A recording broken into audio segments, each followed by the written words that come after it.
खरंच कालचा दिवस आहे ना खूप धावपळीचा होता. खरं तर काल आमच्या लग्नाला 18 वर्ष झाली आणि आमची ना ॲनिव्हर्सरी होती, मॅरेज ॲनिव्हर्सरी.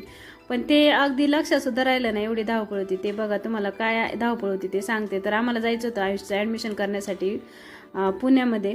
तर जाताना आहे ना भरपूर गर्दी होती रस्त्यानेच. तर मग गाडी आम्ही ना चंदनगरमध्ये पार्क केली आणि असं ठरवलं की आता मेट्रोनेच प्रवास करायचा. कारण आहे ना ह्यांनी 1-2 जणांना विचारलं होतं की नाही का किती गर्दी वगैरे आहे. तर म्हटले भरपूर गर्दी आहे, गाडी वगैरे काय आणू नका, मेट्रोनेच या तुम्ही. कारण आहे ना पायी चालायला सुद्धा पुलावरून वगैरे जागा नाही, एवढी वारकरी आणि पालखीची गर्दी असल्यामुळे आहे ना भरपूर गर्दी आहे.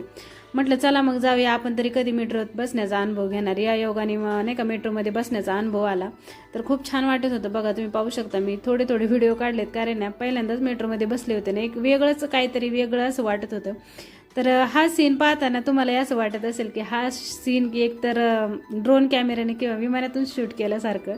पण हा मेट्रोमध्ये बसून मी शूट केलेला व्हिडिओ बघा, सीटवर बसल्या बसल्या हा व्हिडिओ मी शूट केला. खूप छान वाटलं. अगदी एक आठवणीत राहिला असा अनुभव होता मेट्रोमध्ये बसल्याचा, प्रवास केल्याचा. त्याच्यानंतर आम्ही शिवाजीनगरमध्ये ना शिवाजीनगर स्टेशनला मेट्रोच्या तिथं उतरलो आणि तिथे जवळपास त्याचं कॉलेज वगैरे ते सगळं ॲडमिशन वगैरे झालं. तर रूम वगैरे पाहायला किंवा PG किंवा हॉस्टेल पाहायला असं भरपूर आम्हाला फिरावं लागलं. पण रिक्षा काही भेटलीच नाही. त्याच्यामुळे ना ही विठू माऊलींची इच्छा होती की त्यांच्या वारीमध्ये आमचासुद्धा प्रवास पायी व्हावा. तर 4-5 किलोमीटर आहे ना जवळजवळ या वारकऱ्यांसोबतच आमचाही प्रवास झाला फिरण्यात काल दिवसभर पुण्यामध्ये. तर छान वाटलं आपले वारकऱ्यांसोबत चालताना. भारी वाटलं की खरंच जिगर लागतं पंढरपूरच्या विठुरायाची पायी वारी करायला. कारण तुम्ही पाहू शकता आपलं सामान आपल्या पाठीवर डोक्यावर घेऊन हे वारकरी नॉनस्टॉप चालत आहेत.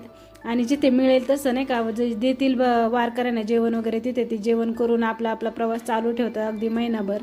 तर आईचं सगळं काम झालं. परत एकदा रामवाडीच्या स्टेशनला आम्ही आलो. तर इथं बघा मी थोडासा टेक घेतला मेट्रोचा.